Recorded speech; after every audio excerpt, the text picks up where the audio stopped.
మొన్ననే సీఎం గారిని ఇక్కడ హైదరాబాద్లో కలిసినప్పుడు కూడా వెంటనే పని మీద వెళ్తున్నాం.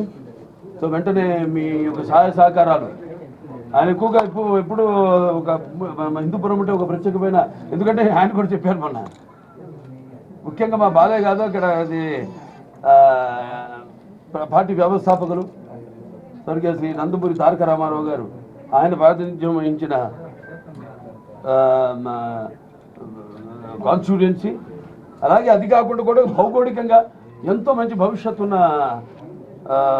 కాన్స్టిట్యుయెన్సీ మన హిందూపురం.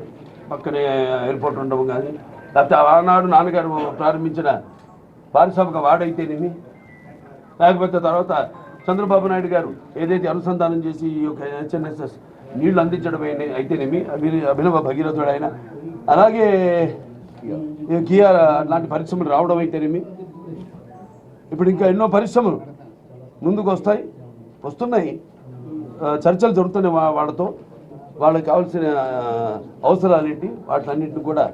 సో త్వరగతిన హిందూపురం ఒక తలమానికంగా మన రాష్ట్రంలోనే నిలబడడానికి మా అందరి శాసకులు, అందరి కౌన్సిలర్స్, ఇప్పుడు అందరికీ వారికి అయితేనేమి, ప్రభుత్వ అధికారులకు అయితే మీకు, మీ అందరికీ పాత్రకి అందరికీ కూడా అయితే నేను మా కృతజ్ఞతలు తెలియజేసుకుంటున్నాను.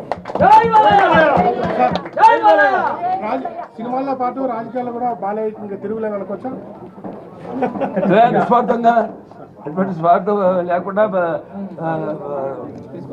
ఇప్పుడు మన ఈ యొక్క మా నియోజకవర్గం అభివృద్ధి కోసం ఎప్పుడు మేము పాటుపడేది కాబట్టి తప్పకుండా నా దృష్టి ముఖ్యంగా నా హిందూపురాన్ని అభివృద్ధి చేయడం మీదే. పార్టీకి ఎప్పుడు ఎటువంటి సేవలు ఉన్నా అవసరం ఉన్నా నేను వాళ్ళకి అందుబాటులో ఉంటాను. ఈ హిందూపురాన్ని కాదు, ఆ రకంగా నా సేవలు పార్టీ బలపరచడానికి తెలియదు విషయంలో ఎక్కడ అవసరమైతే ఎందుకంటే లేడని సందేహం వలతో ఎంతెందుకు వెతికినా బాలయ్య గారికి